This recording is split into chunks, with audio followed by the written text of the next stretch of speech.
Hi, my name's George Hall, and this is at Geeehall1.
Hello there! I haven't inquiries at the moment yet, sorry. Making my way over.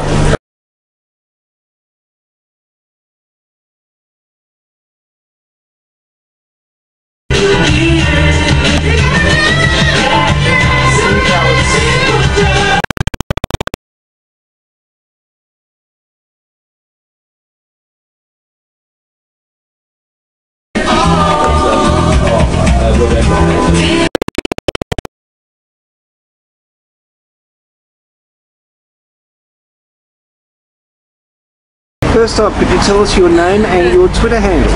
My name's Jade Craven. My Twitter handle is at Jade Craven, JADECRAVEN.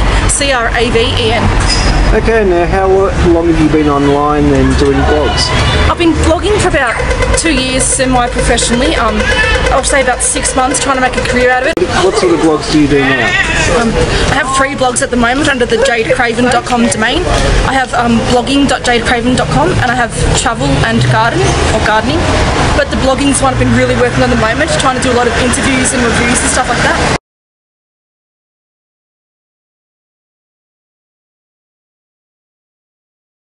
Now, could you have your name first? My name is Terry Code, but my Twitter name is Tezzy2. Right. Yes.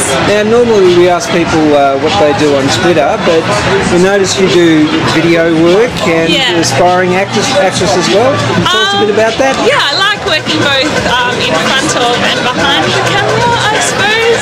So making videos, YouTube is obviously the popular upload site for that one, because it's a bit of a community thing going on there, which I like. So video sharing is probably the word I'm after.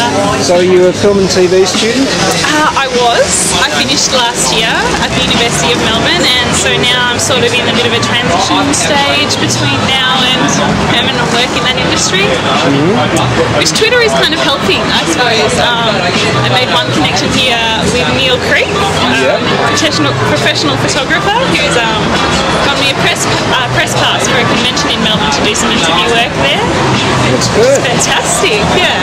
So Twitter for connections and job opportunities. So you find Twitter useful not just for that, but for other things as well? Socialising, yeah, definitely. Connections with people for social and career-wise, I suppose. It definitely began as just a social thing because I don't, at that stage I probably didn't really have a brand to promote. Now I'm probably finding my niche and do have something to promote, like myself, I guess. But yeah.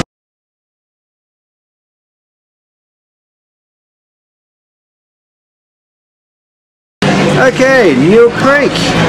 Now you've been on Twitter now a fair bit, haven't you? I've been using it for about a year, but getting into it seriously for about the last 6 months.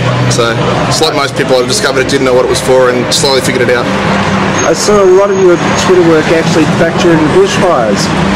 I knew a few people up in the bushfire affected areas, so I was fairly early on to reporting what I heard from them, because it was sort of a source that a lot of people hadn't been hearing from, because they were on the spot, and I was able to get word from them what was happening. So I figured I'd take the opportunity to sort of get some information out there that not everyone was hearing. You also took a lot of photographs of the area too. Yep, those same people were generous enough to invite me up to King Lake to take some photographs shortly after the bushfires of the devastation. Actually had a fairly positive response from that.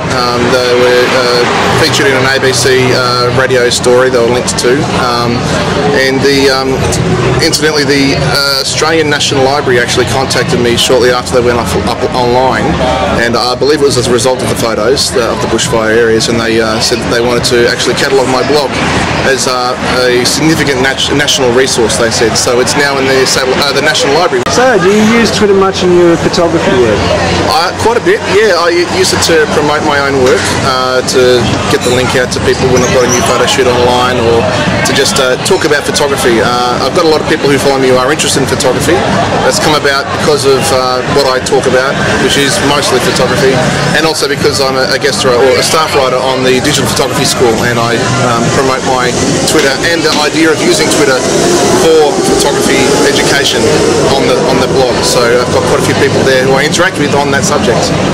Now, normally we ask people what they think of Tweetupmellers, but you've been here now. This is what, your second time? Yep. And you've been doing the Meatheads. Yeah, so Meatheads. Tell us more about the Meathead concept. Basically, I wanted to have a way that I could promote myself as a photographer, but not do it in a too commercial way. So I thought, what can I do to provide value for the people who come to Tweetupmellers, and at the same time get my name out there as a photographer? And I thought it would be great to take photographs of people at the event, which they can then use for free as their Twitter avatar or profile photo and other networking sites, in exchange for a credit and a link. So that way my name gets out there, my friends on Twitter get some cool photos to use for their own purposes, and everyone wins. And quite good photos, actually. Thank you very much. Yeah, it's been quite popular. You're using one of the photos yourself, I understand. Definitely. In fact, actually, I gave a copy of that to my hairdresser. Oh, really? She likes it, actually. Oh, I'm glad. Uses it for some of her promotion too. Fantastic. Okay, thanks very much for that, Neil. My pleasure.